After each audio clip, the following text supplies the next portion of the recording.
tunggu dia merakam sekejap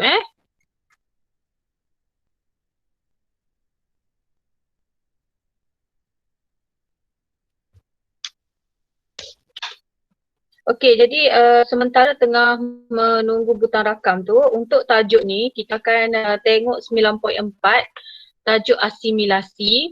Okey, jadi untuk tajuk asimilasi ni, kita nak belajar bagaimana sel badan dan sel hati menggunakan bahan-bahan yang sudah diserap. Kalau awak ingat balik, cikgu dah ajar tentang penyerapan, iaitu badan kita dah serap, bukan badan vilus ileum, di ileum tu sudah serap.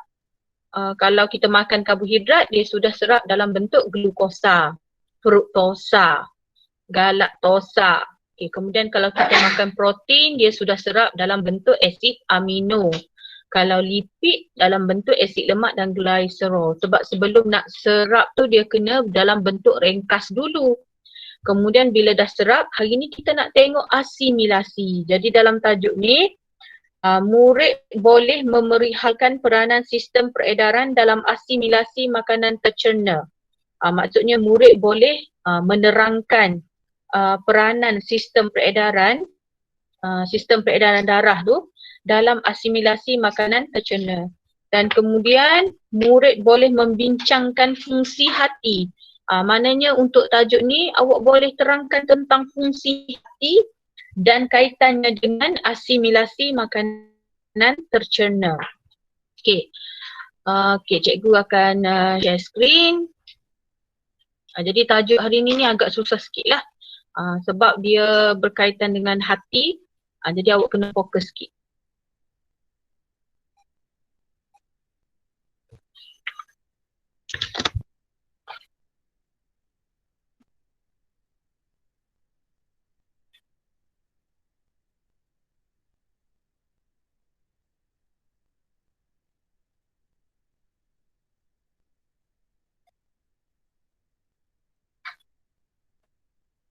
Okey, nak tanya Akilah. Nampak tak slide cikgu Akilah? Belum. Nampak tak slide cikgu Akilah? Belum lagi? Belum.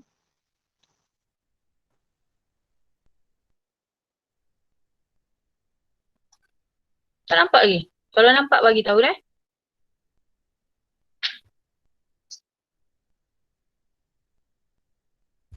Nampak dah?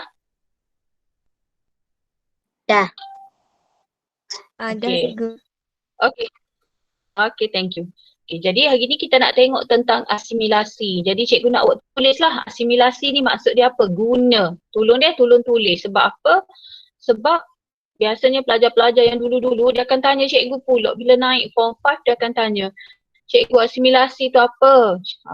Cikgu kata lepas awak makan kita cerna, lepas cerna kita serap, lepas serap kita nak gunalah. Jadi guna tu ialah asimilasi. Jadi dalam tajuk ni dia berkaitan dengan sistem peredaran darah, sistem peredaran darah.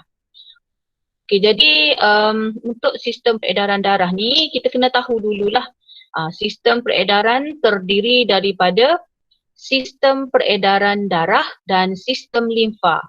Kenapa cikgu kata ada dua sistem ni? Sebab kalau awak tengok ni yang belik-belik ni. Yang belik-belik warna merah dengan biru ni sistem peredaran darah. Okay, yang belik-belik tu warna merah dan biru tu sistem peredaran darah. Dan yang warna hijau laktil ni, okay, laktil yang warna hijau ni, ini ialah sistem limfa. Sebab kalau awak tengok yang hijau ni, kemudian dia akan bercabang. Nampak tak dia akan bercabang pergi kiri kanan. Dia adalah sistem limfa. Okay, jadi peranan sistem peredaran darah,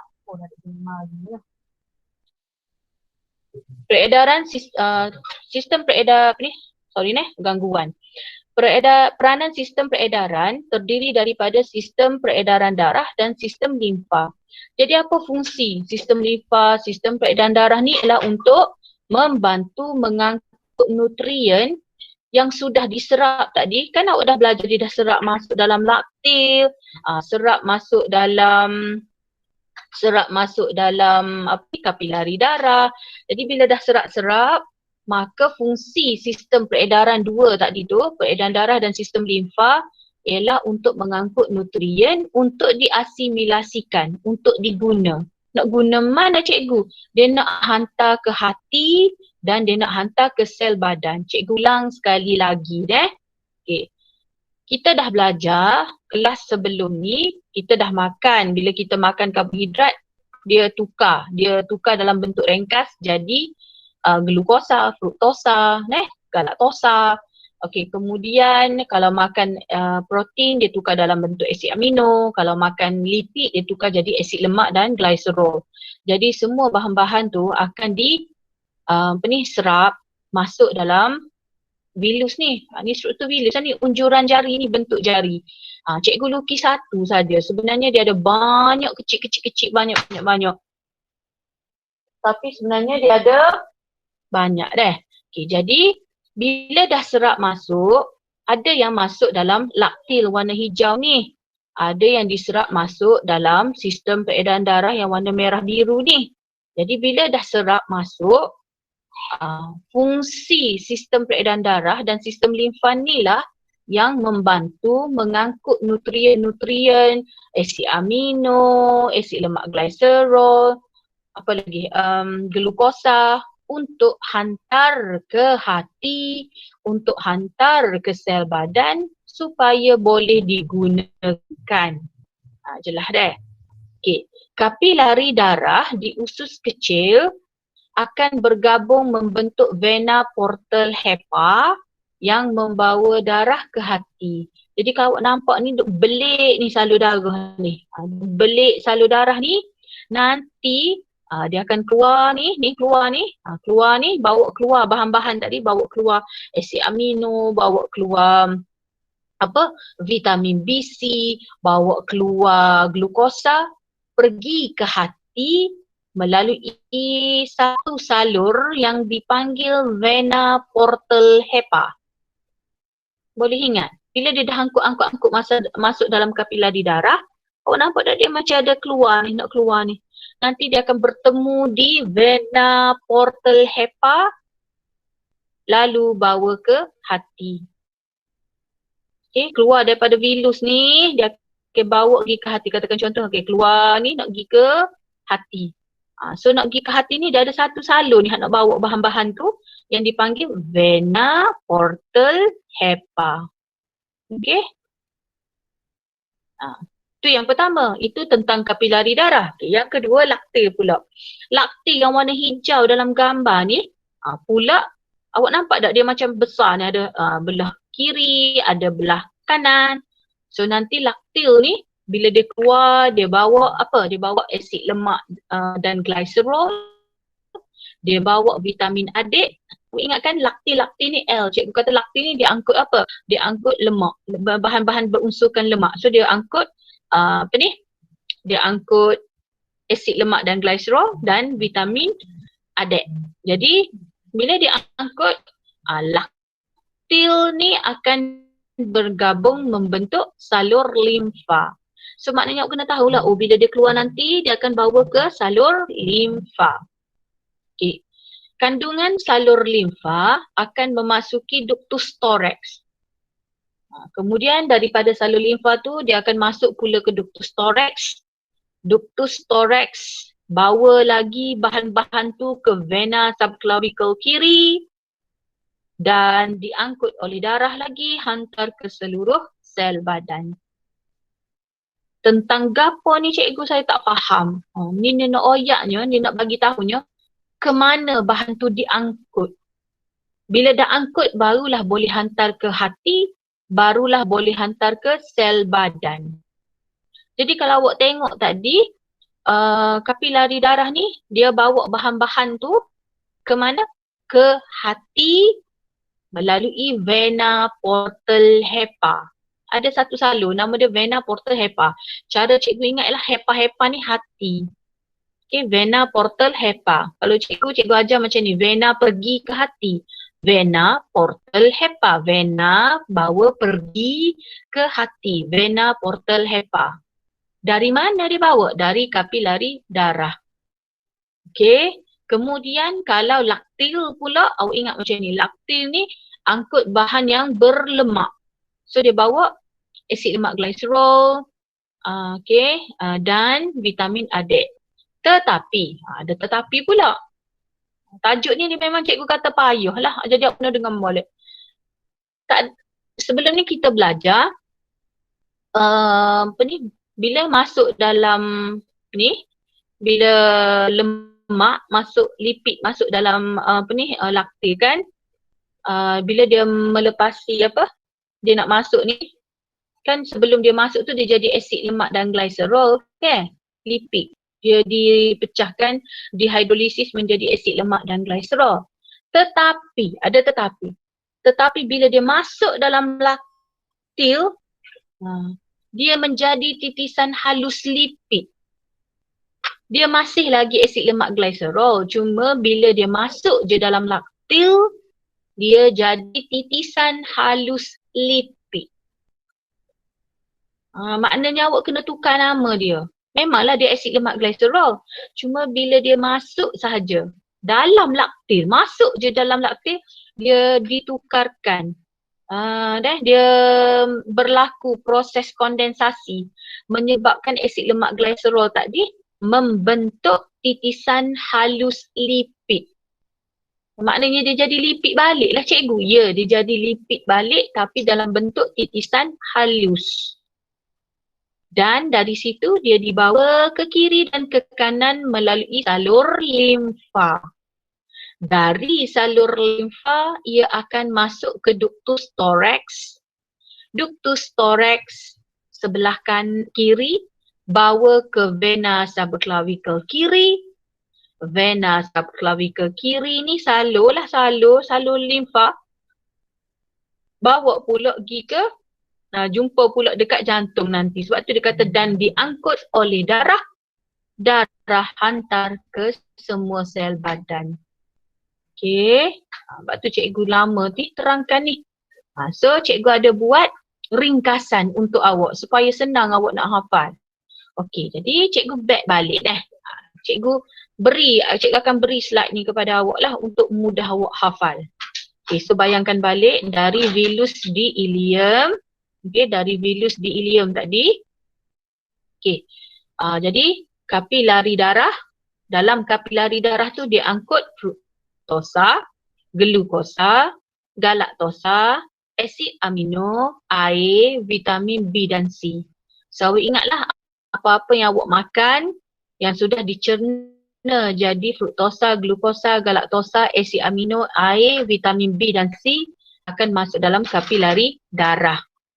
Dari kapilari darah, ia akan keluar, dibawa oleh vena portal hepa, lalu bawa bahan-bahan tadi ke hati.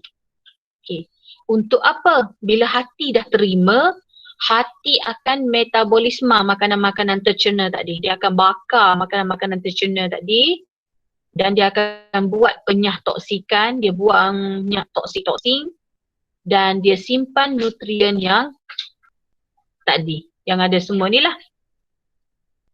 Okay, nampak tak cikgu cerita selalu bila dah masuk dalam ileum bahan apa? Dari kapilari darah bawa gimana? Sampai dekat hati dia buat asimilasi apa? Dia guna untuk apa? Jelas Okey.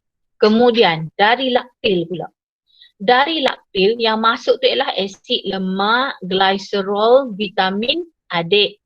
Tetapi cikgu kata dua ni, asid lemak glycerol ni bila masuk dalam laktil, dia jadi titisan halus lipid. Dia jadi lipid semula tetapi dalam bentuk halus. Okey. Laktil ni akan bawa bahan-bahan ni keluar, jumpa dengan salur limfa yang lebih besar. Dan awak perasan tak tadi salur limfa tu ada yang pergi ke belah kiri, ada yang pergi ke belah kanan. Okay. Yang kiri akan bawa ke ductus thorax belah kiri, yang sebelah kanan bawa ke ductus limfa kanan. Dari sini ductus thorax bawa ke vena subclavicle kiri, kalau yang belah kanan bawa ke vena subclavicle kanan, Kemudian bila bawa ni, dia akan berjumpa masuk ke dalam jantung melalui salur darah vena cava. Maknanya ni dah masuk ke jantung dah ni. Belah kanan, belah kiri, dia akan bertemu dekat vena cava, bawa masuk ke jantung. Dan jantung akan pump darah yang ada bahan-bahan yang berunsurkan lipid, titisan halus lipid, vitamin A, D, pump ke seluruh badan supaya boleh digunakan oleh sel badan. Jelas ke? Okey. Cikgu bagi dalam dua bentuk ni supaya mudah awak nak study. Okay. Kemudian, sekarang kita nak tengok bahan-bahan tu dah sampai dekat hati tadi. Jadi hati nak buat apa? Okey, hati ni sebenarnya merupakan pusat kawal atur yang mengawal kuantiti nutrien yang masuk ke dalam sistem peredaran darah. Jadi hati ni tempat untuk pusat untuk kawal atur kuantiti nutrien yang masuk ke dalam sistem peredaran darah. Okay, kita tengok yang pertama, apa yang fungsi hati ni? Okay, fungsi hati ni ialah glukosa digunakan untuk respirasi sel. Okay, macam ni. Awak makan karbohidrat. Karbohidrat kemudian dicerna jadi glukosa. Okay, katakan contoh awak makan 100. Ada kandungan 100 glukosa. 50% glukosa akan dibakar. Kan awak belajar respirasi kan? Akan dibakar untuk dijadikan sebagai tenaga kan? Respirasi aerob. Awak makan-makan tu dibakar glukosa daripada yang awak makan lah. Katakan contoh 50% dia buat pengoksidaan glukosa untuk bekalkan sebagai tenaga. Lepas tu cikgu 50% lagi. 50% lagi. Okey, ni yang dikata glukosa digunakan untuk respirasi sel. Yang 50%. Okey. 50% lagi. Yang ni. Yang ni. Lebih lagi 50% lagi. So 50% lagi glukosa yang berlebihan ditukarkan kepada glycogen untuk disimpan di hati. Maknanya kalau awak makan gula, karbohidrat banyak-banyak, daripada 100 awak makan tu mungkin sebahagiannya dibakar untuk beri tenaga. Ni dia bakar untuk buat ni respirasi sel ni. Sebahagian lagi, lebih lagi. Sebab awak memang akan makan lebih glukosa ni. Awak makan nasi, makan tepung, makan kek. Jadi selebihnya akan ditukar. Sebab tu kena tulis ayat ni. Glukosa berlebihan ditukar kepada glycogen lalu disimpan di hati. Kena ada perkataan berlebihan ni sebab kalau tak lebih semuanya akan dibakar semasa respirasi sel untuk beri tenaga kepada awak. Sebab tu kalau orang yang diet, orang yang betul-betul diet ni, dia makan cukup-cukup je glukosa. Sebab dia tahu dah, kalau aku makan 50 ni je dibakar untuk beri tenaga sehari-hari. Tapi kalau orang yang tak diet ni memanglah dia makan 100, 150, so ada lebih seumur glukosa. Jadi fungsi hati ni sebenarnya dia untuk kawal kandungan nutrien yang masuk ke dalam sistem peredaran darah. Sebab tu kalau ada lebih disimpan dekat hati. Okay, jelas Okay, tu kalau glukosa. Okay, kalau asid amino awak makan protein, asid amino yang awak makan dalam protein tu digunakan untuk sintesis protein plasma dan enzim. Okay, jadi rupa-rupanya apa yang kita makan daripada protein tu, asid amino tu digunakan untuk menghasilkan protein plasma dalam darah dan untuk menghasilkan enzim. Okay, dapat Okay, kemudian kalau lebih juga awak makan, katakan contoh macam tadi awak makan 100 asid amino, 50 guna untuk sintesis protein plasma dan enzim. Cukup dah.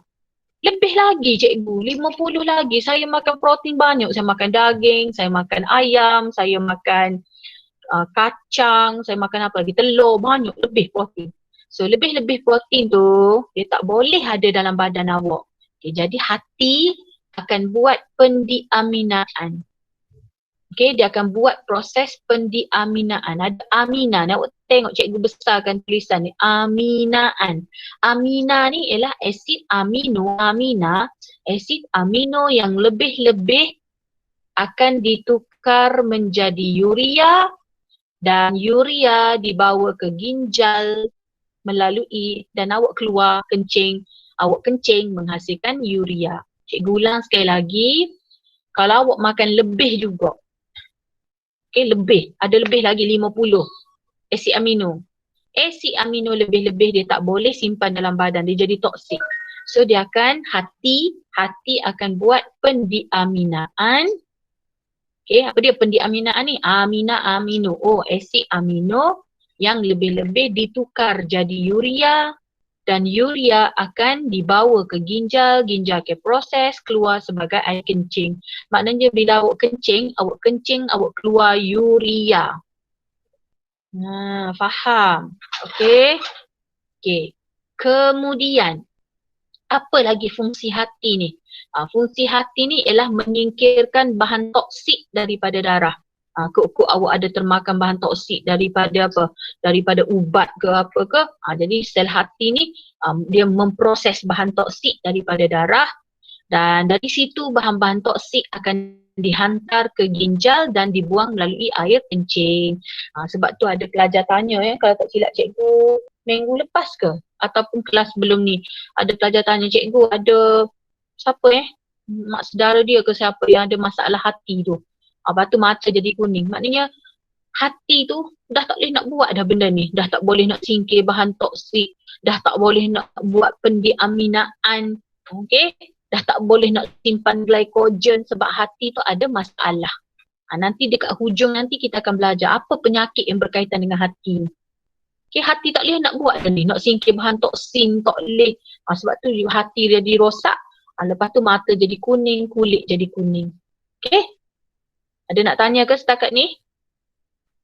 Cikgu buka untuk soalan. Kemudian cikgu nak sambung. Ada nak tanya? Tak ada. Kalau tak ada, cikgu nak sambung. Tak ada, cikgu. Tak ada dah, jelas Okey, so kalau soalan tanya, seorang lelaki telah mengalami kerosakan hati, apakah yang akan berlaku? Awak tukar je. Sel hati tidak, tambah perkataan tidak dapat menyingkirkan bahan toksik daripada darah. Menyebabkan bahan toksik tidak dapat disingkir melalui air kencing. Glukosa berlebihan tidak dapat ditukarkan kepada glycogen. Lepas tu, asid amino berlebihan tidak dapat ditukar. Boleh kalau dia tanya tentang kerosakan hati.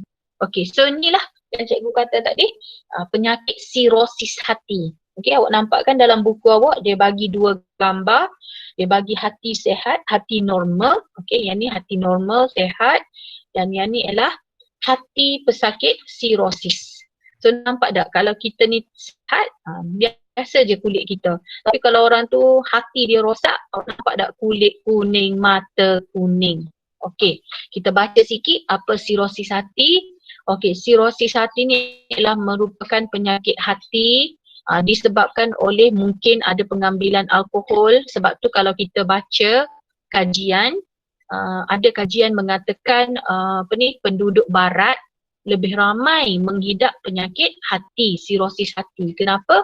Awak kaitlah, sebab mereka menjadikan minuman alkohol tu sebagai minuman mereka sehari-hari kan. Okey, kemudian mungkin termakan bahan toksik. Cikgu, bahan toksik ni mari mana? Okey, bahan toksik ni mungkin datang daripada suplemen yang tidak dibenarkan. Law ni kan banyak suplemen, banyak rawatan vitamin C lebih tu cocok sendiri tu. Ataupun pengambilan vitamin C berlebihan, awak makan ubat nak cantik, nak putih kulit, nak apa lagi, nak tinggi, semua tu kita tak tahu. Mungkin ada bahan toksik. Okey. Kemudian mungkin ada sebab awak ni sendiri ada penyakit hepatitis. Okey, hepatitis. Jadi apa jadi? Sel-sel hati digantikan oleh sel-sel parut yang boleh menyebabkan kegagalan fungsi hati. So nampak tak? Dia jadi gini. Dia jadi radang-radang, bekak-bekak, bengkak macam ni. So lama kelamaan hati pun gagal berfungsi. Okay, tu kalau sirosis hati. Kalau awak kena hepatitis, hepatitis pula ialah penyakit radang hati yang disebabkan oleh jangkitan virus.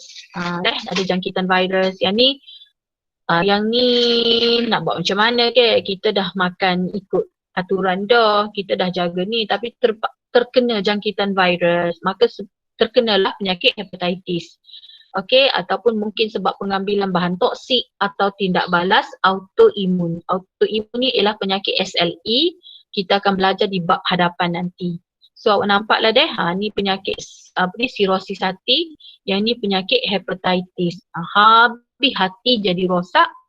So dua-dua ni menyebabkan mata jadi kuning, kulit jadi kuning, hati jadi rosak. Okey? Okey. Kemudian kita pergi kepada tak dah bawa dah. Dia bawa dah semua asid amino, glukosa dah bawa dah. Okey, sekarang kita nak tengok apa yang asid amino digunakan di hati. Okey, jadi hati mensintesis protein plasma dan enzim daripada asid amino. Okey, tadi cikgu dah bagi tahu kan, hati bila dia dapat asid amino, dia akan menggunakan protein tadi, asid amino tu, untuk sintesis protein plasma dalam darah dan untuk hasilkan enzim. Dan asid amino berlebihan tidak boleh disimpan. Memang tak boleh simpan. Kalau simpan badan jadi bertoksin. Jadi sebab itulah hati kena buat proses pendiaminaan. Okey, ingatlah amino disingkirkan, ditukarkan dalam bentuk urea dan urea bawa pergi ke ginjal untuk disingkirkan. Jadi kalau kita kencing tu memang kalau ada 50 urea, 50 kita buang belaka. Kita buang semua urea. Okey, badan kita memetoksi urea ni. Okey, dan tadi awak ingat tak cikgu kata hati ni simpan glukosa lebih kan? Awak makan lebih-lebih tadi, glukosa simpan di hati. Jadi bila bekalan glukosa tidak mencukupi untuk bakar, beri tenaga kepada awak, maka hati akan tukarkan asid amino yang disimpan jadi glukosa balik. Faham ke tak faham? Katakan contoh tadi, awak makan 100 glukosa, karbohidrat ke? Orang suruh makan 50, dia makan 100. Sebab makan kek, makan nasi, makan roti, 4 keping, makan apa lagi, makan donat lagi, jadi 100 ada glukosa. Okay. Badan awak kata, aku nak 50 je glukosa ni, aku nak beri tenaga. Okay, 50. Dibakar beri tenaga. 50 lagi ni, hak lebih ni, okey, dia akan ditukar jadi glycogen. Nampak ni, cikgu tulis ni. Ni dalam buku ni. Glukosa dalam hati digunakan untuk respirasi sel 50%. Katakan contoh, 50%. Katakan contoh. Ya. Mengikut keperluan badan. Dan selebihnya ditukar jadi glycogen. Lepas tu cikgu kata lebih-lebih dia akan tukar jadi glycogen. Lalu disimpan di hati. Jadi yang duduk dekat hati ni glycogen lah. Okey, kemudian baca pula ayat ni. Ayat ni. Dia kata apabila bekalan glukosa tidak mencukupi. Katakan hari ni memang awak makan banyak. Hari ni awak makan banyak, makan sesungguh hati. Esok awak puasa. Jadi bila awak puasa, glukosa tak cukup. Jadi hati akan tukarkan glycogen tadi, okey, glukosa tadi menjadi apa ni? Bukan glukosa. Okey, hati akan tukarkan asid amino. Sekejap Sekejap, kita baca yang ni dulu. Yang ni nanti pandai cikgu sentuh. Yang ni lain sikit Sekejap. Okey, cikgu ambil yang ni dulu. Apabila aras glukosa dalam darah menurun. Okey, katakan esok awak puasa, glukosa tak cukup. Badan memerlukan tenaga, tapi glukosa tak cukup. Maka terpaksalah ambil glycogen. Okay? Kan kita simpan dekat hati tadi. Maka glycogen yang disimpan dekat hati ditukarkan jadi glukosa semula. Jadi maknanya 50% yang awak simpan tadi sebagai glycogen akan ditukar balik jadi glukosa. Dan glukosa ni lah yang akan dibakar untuk memberi tenaga. Boleh? Okey?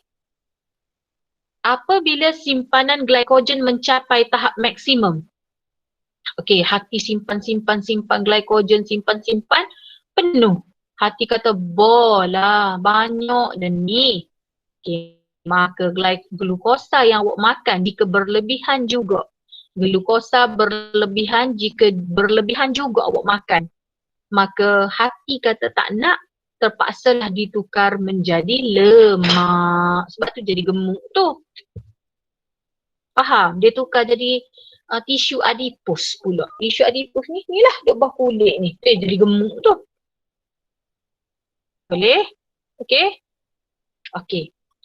Katakan pula pula glukosa ni habis belaka dah. Dekat hati habis. Habis semua habis dekat hati habis. Katakan contoh berlaku bila gempa bumi. Katakan awak pun terperangkap dalam bangunan. 10 hari dah tak makan. Habis dah glukosa ni, tukar habis dah. Tak ada dah dalam hati awak glycogen tak ada. Habis dah. Lemak-lemak pun habis dah, tak ada lemak ni. Dia bakar habis dah, terpaksa guna. Awak tak ada makanan dah ni. Maka ambil baca yang ni pula ayat dia.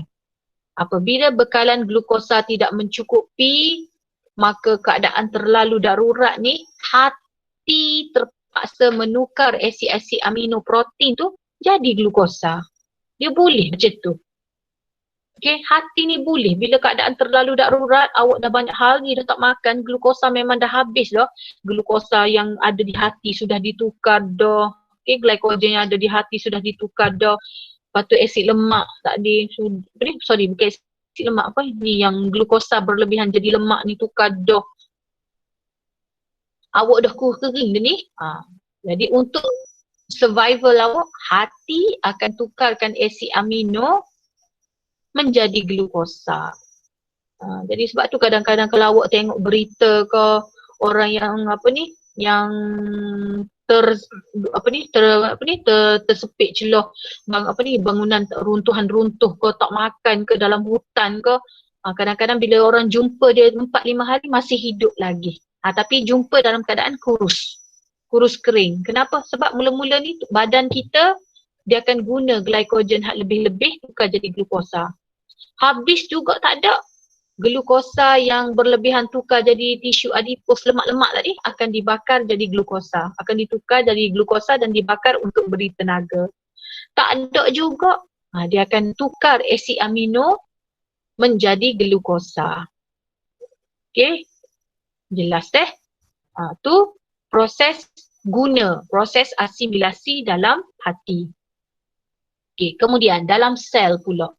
Okay, dalam sel ni sel badan lah. Okay, untuk asid amino, sel badan akan guna asid amino untuk mensintesis protoplasma baru untuk membaiki tisu yang rosak. Sebab tu kalau awak tengok awak buat pembedahan ke, awak luka ke, doktor akan suruh makan banyak protein. Kan? Kalau orang pembedahan ke, bila selesai pembedahan apa semua, doktor akan suruh dia makan banyak makanan yang berunsurkan protein, minum susu, makan telur, ayam, daging, sebab semua tu ada asid amino. Jadi asid amino ni bantu baiki tisu yang rosak. Okay, yang kedua, asid amino yang awak makan digunakan oleh sel untuk sintesis hormon dan enzim. Okay, jelas Okay, yang kedua, apa sel guna untuk glukosa? Okay, glukosa dioksidakan melalui respirasi sel. Dioksida ni cikgu kata dibakar. Apa cikgu oksidan dibakar? Sebab bila nak bakar kena ada gas oksigen. Jadi glukosa dioksidakan melalui respirasi sel untuk membebaskan tenaga, air dan karbon dioksida. Sekiranya makan lebih-lebih, maka glukosa berlebihan akan disimpan sebagai glycogen di otot. Okey, dan kegunaan apa pula tenaga yang dibakar tu? Okey, hasil daripada glukosa yang dibakar. Tenaga tu digunakan untuk proses sel seperti sintesis protein. Awak ingat tak nak buat mitosis tu? Dia kena ada kita sel G1, S, G2. Tidak di peringkat G2 tu dia kumpul tenaga. Tenaga tu lah untuk memulakan proses mitosis.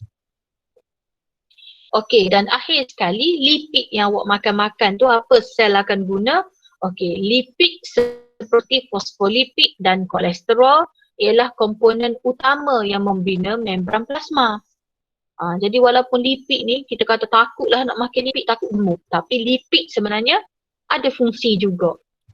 Iaitu fosfolipid dan kolesterol ni merupakan komponen utama yang membina membran plasma.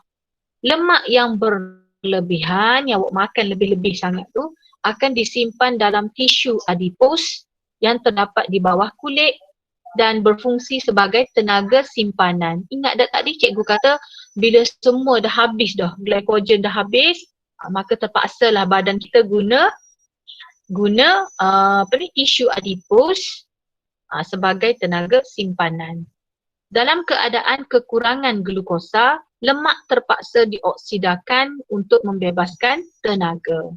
Maknanya bila kurang sangat glukosa, terpaksalah lemak-lemak yang dekat tisu adipos bawah kulit awak tu dibakar untuk membebaskan tenaga. Jadi sebab tu kalau kita jumpa orang yang sesat ke, orang yang terperangkap ke, kita jumpa dia kurus dah.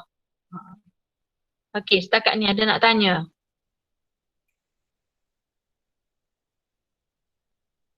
Cikgu buka untuk soalan. Ada nak tanya? Tak ada Tak ada. Okey, kalau tak ada cikgu terus pergi kepada soalan. Okey, nombor 1, nyatakan maksud asimilasi. So asimilasi ni ialah guna. Okey, asimilasi ni ialah guna. Guna apa? Guna nutrien yang telah diserap untuk mensintesis sebatian kompleks. Boleh? Guna nutrien yang sudah diserap. Apa yang sudah diserap tu cikgu? Glukosa, vitamin B, vitamin A, D, asid lemak dan glycerol dan asid amino. Okey, terangkan fungsi hati dalam proses asimilasi makanan tercerna. Yang ni fungsi hati dalam asimilasi, awak pecahkan satu-satu. Awak pecahkan untuk karbohidrat, kemudian awak pecahkan untuk protein, okey, kemudian awak pergi kepada penyah toksinan dan penyimpanan nutrien. Awak ambil muka surat 153 Awak salin muka surat 153. Cikgu dah jelas lah ni. Okay, now kita pergi kepada penyah tinjaan pula. Okay, penyah tinjaan. Tadi kita nak guna. Lepas kita guna, mesti ada bahan yang kita tak say. Bahan yang kita tak say itulah kita akan nyah tinja. Nyah ni maksud dia buang, tinja ni maksud dia tahi. Kita nak buang tahi. Okey, jadi yang ni fungsi untuk nyah tinja ni kita akan tengok fungsi usus besar. Kalau usus kecil tu untuk pencernaan dan penyerapan. Kalau nyah tinja ni usus besar. Selepas penyerapan nutrien di ileum selesai, makanan tidak tercerna. Ini ialah makanan yang tidak boleh nak cerna. Okey, sel mati, sel epitelium yang mati-mati tu, serat. Serat ni ada dalam buah-buahan dan sayuran dan air akan memasuki usus besar. So nampak dah ni usus kecil ni. Jadi kalau adalah bahan-bahan yang tak boleh cerna, air, apa lagi? Sel epitelium, serat. Serat ni ada dalam buah-buahan dan sayuran, dia akan memasuki usus besar. Nampak? Dia akan masuk usus besar dan dia akan bergerak dengan perlahan melalui tindakan peristalsis. Jadi aku kena ingatlah peristalsis ni bukan setakat dekat esophagus dengan perut je. Jadi aku kena ingat kalau dia tanya di mana 3 tempat berlakunya peristalsis. Yang pertama di esophagus, yang kedua di dalam perut, yang ketiga usus besar. Okey, serat terdiri daripada selulosa, dinding sel tumbuhan. Jadi kalau awak makan buah-buahan, sayur-sayuran, semua tu adalah sel tumbuhan ke? Jadi bila sel tumbuhan tu dia ada selulosa. Jadi ingatlah selulosa ni kita nak buang dia dah. Okey, serat terdiri daripada selulosa, dinding sel tumbuhan yang kita tak boleh nak serap. So, kita akan nyah tinjakanlah dia. Okey, kita akan nyah tinja. Masuk dalam usus besar. Okey, apa fungsi usus besar ni? Usus besar ni menjalankan 2 fungsi utama. Okey, yang pertama penyerapan air dan vitamin. Dia boleh serap air dan vitamin Dan yang kedua, bila dah serap-serap semua, dia akan membentuk tinja. So cuba awak tengok ni, cikgu gerakkan cikgu punya ni, pen ni. Okay, nampak tak dia akan lalu kolon, dia gerak lagi, gerak lagi, gerak lagi, gerak lagi. Gerak lagi sampai dia masuk rektum. Bila di rektum ni lah tahi awak jadi penuh, and then awak akan buang melalui dubur. Okay, jelas Okay, cuba kita tengok lensa biologi. Awak pun kena tahu juga ni benda-benda macam ni. Okay, dalam usus besar awak tu sebenarnya terdapat satu populasi bakteria yang besar. Macam-macam bakteria ada. Terdapat lebih 1,000 spesies bakteria yang berbeza. Kenapa cik kata spesies bakteria yang berbeza? Ada bakteria baik dan ada bakteria yang jahat. Dan keseimbangan antara bakteria berfaedah dengan yang kurang berfaedah amat penting bagi kesihatan dan persekitaran yang stabil dalam salur alimentari. Maknanya bakteria baik dengan jahat ni dia kena seimbang lah. Dia tak boleh banyak sangat bakteria jahat pun bahaya juga. Okey, jadi antara bakteria baik ni yang biasa kita duk sebut semua ialah E. coli. Okey, cikgu tak suka Escherichia coli. So biasanya kita sebut E titik coli. Lactobacillus. Ni yang baik-baik lah. Okay, kalau yang jahat ni yang ni lah. Okay. Okay, sekejap ni. Okay. Macam mana kita nak tambahkan bakteria baik ni? Okay, macam mana kita nak tambahkan kultur bakteria baik dalam usus besar kita? Okay, jadi kalau awak tengok iklan, biasanya dia akan selalu kan keluar iklan minuman kultur tu. Okay, jadi minuman kultur, Vitagen ke Nutrigen ke apa lagi Vitagen, Nutrigen, cikgu pun lupa dah. Dia apa ni, Yakult. Dalam minuman tu dia ada bakteria baik di dalam susu yang dikulturkan tanpa bahan pengawet. Sebab itu minuman kultur selalunya tidak boleh bertahan lama sebab dia tak tambah bahan pengawet. Jadi sebab tu kalau awak rasa bila kita beli Nutrigen ke Vitagen ke kena minum habis. Okay, sebab dia tak bertahan lama. Perlu diminum setiap hari bagi mengekalkan keseimbangan bakteria baik dan bakteria bahaya dalam badan. Okay, minuman kultur juga sesuai diminum ketika cirit-birit. Lactobacillus yang baik tadi dalam minuman kultur boleh membantu dalam mengembalikan keseimbangan antara bakteria baik dan bakteria bahaya di dalam usus. Maknanya kalau awak minum minuman ni, maknanya awak minum minuman kultur untuk kita kulturkan bakteria baik. Maknanya kita menambahkan bakteria baik dalam usus kita. Dan contoh biasa bakteria baik yang ada dalam minuman macam ni ialah lactobacillus tadi. Okay, lactobacillus. Jadi maknanya bila awak minum ni awak telah membiakkan bakteria baik dalam usus besar awak. Okay, so apa fungsi minuman-minuman kultur ni? Menggalakkan pertumbuhan bakteria baik dan menyekat pertumbuhan bakteria berbahaya, mengurangkan penghasilan bahan toksin dalam badan, membantu mengelakkan sembelit dan cirit-birit, membantu meningkatkan sistem imun badan untuk melawan jangkitan dan pertumbuhan sel kanser dalam usus. Sebab kita memelihara bakteria baik, jadi kita jadi bila banyak yang baik maka kita meningkatkan sistem imun badan kita lah. Kita boleh menghentikan pertumbuhan sel-sel kanser, elak cirit-birit, sakit perut dan sebagainya. Okay, jelas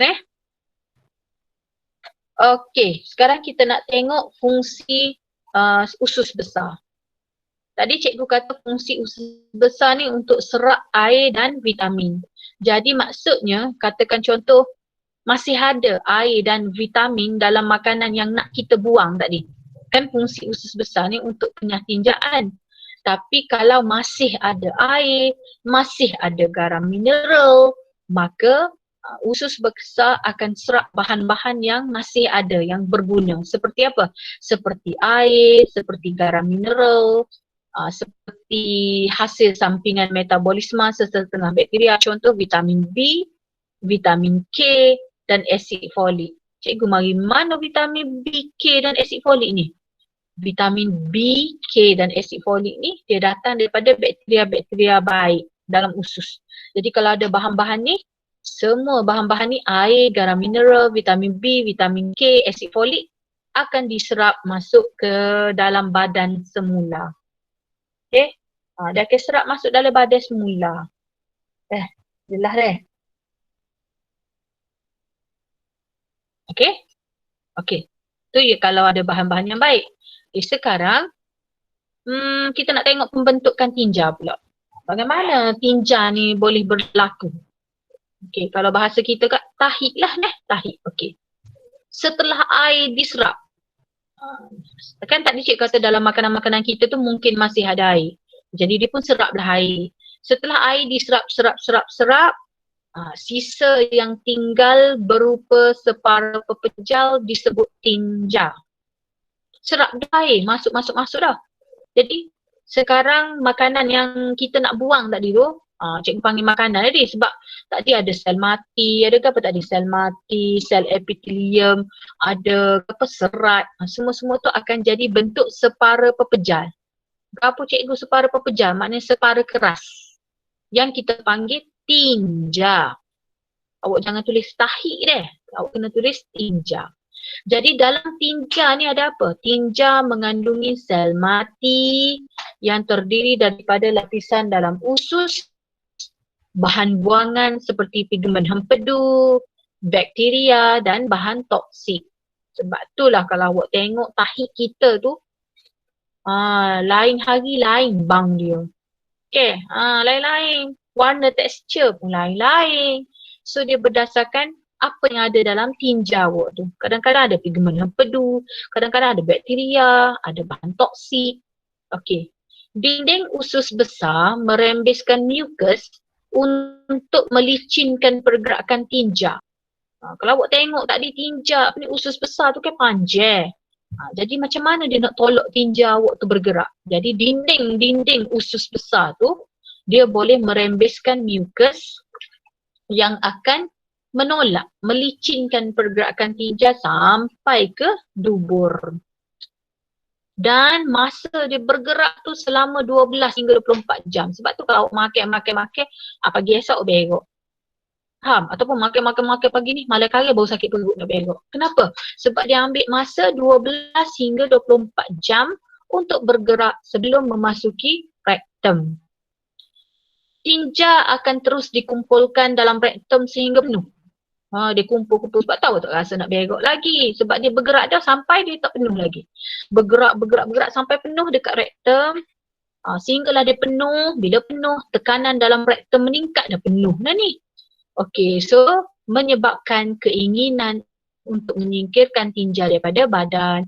Sebab tu kalau kita nak buang, kita tak dedeh dah. Sebab keinginan kita dah tu. Sebab apa? Sebab tekanan dalam rektum meningkat, dah penuh dah simpanan awak ni. Okey, dan kemudian otot rektum pun mengedur.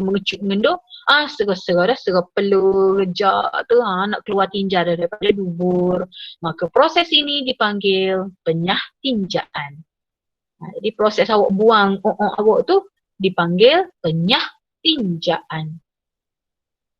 Ni cerita dia ni. Nampak? Ingatlah jadi bahan-bahan yang toksik tu, selagi masih ada air dia akan serap lagi. Selagi masih ada garam mineral, vitamin B, K tu, semuanya akan diserap masuk dalam badan. Okey. Kemudian yang tak nak dah serap belaka dah. Yang tinggal tu ialah sisa. Sisa yang kita panggil tinja. Jadi dalam ni lah yang bergerak lah. Yang sisa-sisa tu lah yang kita panggil tinja. Dalam tinja tu ada sel mati, pigmen hempedu, bakteria dan bahan toksik. Dan dia bergerak ni, bergerak ni, dibantu oleh apa? Dibantu oleh mukus ni yang dirembeskan oleh dinding usus besar. Ada mukus tolong menolak pergerakan tinja. Dia ambil masa ni 12 hingga 24 jam sampai dia masuk dalam rektum. Rektum pun lama-lama jadi penuh, mewujudkan tekanan yang tinggi, so akan ada keinginan untuk menyah tinjakan. Boleh Okay, last one. Sebelum kita habis ialah praktis formatif 9.4. Jadi jangan lupa tugasan awak 9.3, 9.4. Okay, nyatakan fungsi utama usus besar. Jadi usus besar ni fungsi utama ialah untuk serap air dan vitamin serta pembentukan tinja. Apakah bahan yang diserap di usus besar? Ingat selagi masih ada bahan yang boleh diserap, dia akan serap. Contoh air, mineral, hasil sampingan metabolisme sesetengah bakteria seperti vitamin B, K dan asid folik. Terangkan kepentingan penyerapan air dan vitamin dalam usus besar. Kenapa dia masih nak serap bahan-bahan tu? Kerana penyerapan air dalam usus besar membantu pembentukan tinja yang separa pepejal. Jadi bila diserap balik air, maka tinja tu akan jadi kerahlah sikit separa pepejal. Jadi proses ini membolehkan badan mengekalkan air. Yang kedua, penyerapan vitamin dapat mengekalkan kesihatan. Okay, huraikan proses pembentukan tinja. Yang ni cikgu tak payah baca lah. Awak salin je tadi daripada nombor berapa tadi? Daripada muka surat 155 tu, daripada dot yang pertama sampai dot yang keempat. Okay, setakat ni ada nak tanya apa-apa ke? Cikgu, Ya. besarnya dia serap air. Lepas tu cirit-birit tu, dia kan ada air dalam dia. Okey, cirit birit tu sebab gini, sepatutnya dia serap air masuk dalam badan semula tapi bila cirit birit tu bakteria jahat menghalang air diserap. Bakteria jahat, masa cirit birit tu bakteria jahat yang akan bertindak. Jadi bakteria jahat ni dia akan halang, jangan serap air. So air tak serap masuk dalam badan lah. Jadi sebab tu bila kita cirit tu kat keluar air. Okey, boleh. Dia sekat daripada badan kita serap air. Jadi sebab tu bila kita cirit-birit tu keluar sekali dengan air. Okey lagi? Cikgu, adakah minuman Adakah kultur ni kita boleh buat sendiri? Kultur ni kita boleh buat sendiri. Minuman kultur kita boleh buat sendiri. Cikgu tak pastilah hak tu. Tapi katakan contoh lah Yang tu cikgu tak tahu tapi cikgu pernah ingat kalau katakan contoh lah awak ni cirit-birit teruk dah, tahap teruk, awak minum kultur yang vitagen pun tak jadi, nutrigen pun tak jadi, biasanya kita pergi farmasi dia ada jual minuman kultur yang memang ada bakteria tu, memang tahap pure tu, ada. Okey, lagi? Ada nak tanya apa-apa lagi? Tapi minuman kultur pun dia ada dia punya ni aturan dia tak boleh minum katakan contoh sehari 5 botol, tak boleh. Dia minum, cikgu rasa yang vitagen bagi tahu itu yang dia datang sekolah kita itu dia kata berapa? 2 botol dia ada aturan dia cara nak minum dia. Okey lagi? Lepas tu cikgu nak pesan jangan makan ubat antibiotik tu lebih daripada apa yang doktor bagi dekat awak. Katakan contoh doktor bagi 4 butir.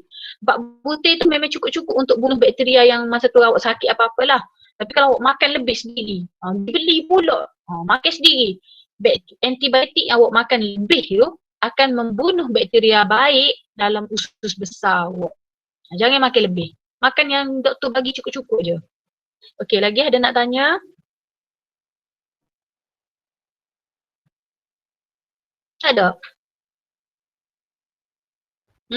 Cikgu tak rasa lah, cikgu syok sorry. Ada nak tanya? Tak ada dah. Tak ada dah. Okey. Ya. Kalau kita makan suplemen vitamin hari-hari boleh ke Vitamin tu pun kalau vitamin C dia ada limit dia baca dekat botol dia tu untuk umur berapa biji dia. Jangan makan lebih. Jangan makan lebih. Ikut apa yang dan vitamin ni seeloknya awak pergi farmasi lah. Sebab farmasi ni ialah orang yang yang mahir dalam ubat-ubatan awak jangan beli luar. Awak kena pergi farmasi, bagi tahu betul-betul awak ni macam ni. Dia akan bagi yang sesuai dengan awak lah. So kalau awak beli yang luar tu, collagen lah, apalah yang orang jual-jual tu, cikgu takut yang macam ni lah. Takut jadi fungsi dia merosakkan hati awak sebab bila banyak-banyak dadah tu, dia akan menyebabkan badan kita bertoksin. Hati kita tak boleh nak proses, jadilah sirosis hati. Okay, apa-apa yang awak nak buat, nak makan, pastikan pergi ke farmasi, tanya orang yang bertauliah dalam bidang tu. Jangan duk beli luar suplemen hak orang duk jual dalam kotak, duk iklan dalam Facebook, dalam Shopee, tak payah. Okay? Okay, kalau tak ada apa-apa, so waktu kita ni masih ada, jadi cikgu nak awak siapkan 9.3, 9.4. Okay, kemudian yang kedua untuk ujian nanti, sama yang macam cikgu beritahu tu lah. Awak kena download cam scanner tu. Okay, download cam scanner. Lepas awak habis exam ni, kalau tak nak berat ke telefon tu, uninstall. Bila nak guna balik baru install semula. Cikgu macam tu lah cikgu buat. Nak guna cikgu install. Tak nak guna buang balik. Okay, jadi kertas satu Google Form. Okay, kertas satu Google Form. Siapa yang ada masalah pada hari itu, katakan contoh tiba-tiba line slow. Tak boleh nak submit jawapan ni. Maklum cepat-cepat. Cikgu akan hantar dua lah. Satu Google Form, satu lagi bentuk PDF. Maknanya pelajar boleh jawab. Okay, kemudian snap gambar tu, katakan contoh bila line slow. Jawab dah dari Google Form, tak boleh nak hantar juga cikgu. Ataupun nak buka tak jadi. Awak buat dalam bentuk PDF tu. Awak jawab je lah, buat atas kertas A, satu jawapan ke apa dua. Snap gambar, melalui cam scanner, hantar kepada cikgu. Maknanya kalau line slow tu ada option lain. Cikgu akan hantar dua bentuk soalan. Okay, untuk kertas dua, ada 3 soalan struktur. Soalan 1, soalan 2, soalan 3. Yang ni cikgu akan hantar dalam bentuk Google Drive. Maknanya cikgu akan hantar bagi link, awak buka je, tekan je, keluar soalan. Awak pun jawab je lah atas kertas kosong. Kalau ada printer, awak print jawab atas tu. Kemudian snap gambar melalui cam scanner.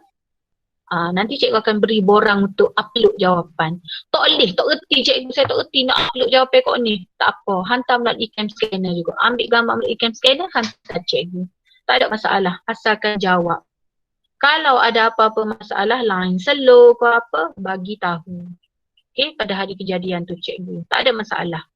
Okay, so kalau tak ada apa-apa, kita jumpa hari ujian. Okay, Assalamualaikum.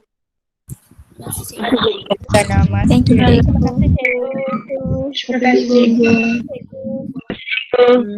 Terima kasih cikgu. Cikgu. Ya. Sabtu ni tak ada kelas lah. Sabtu ni cikgu nak beri awak study lah deh. Sebab nak periksa ke? Okay. Boleh. Lepas tu kertas 2 tu siapa bakne ke? Kertas 2, yes, siapa bab ni. Bab kertas 2 deh, siapa bab ni tu. Bab 3, 4, 5, 6. 4, 5, 6. Untuk kertas 2. Memanglah dia masuk siapa bab ni, tapi kak untuk kertas 2, bab 4, bab 5, bab 6. Sebab 3 soalan je. Okey cikgu. Kertas 1, bab 1 sampai 5. Kertas 1, bab 1 sampai 5. 30 soalan. Okey dah? Okey cikgu, terima kasih. Okay. Terima kasih cikgu. Okey. Boleh sambung buat praktis formatif. Terima kasih cikgu. Okey, sama.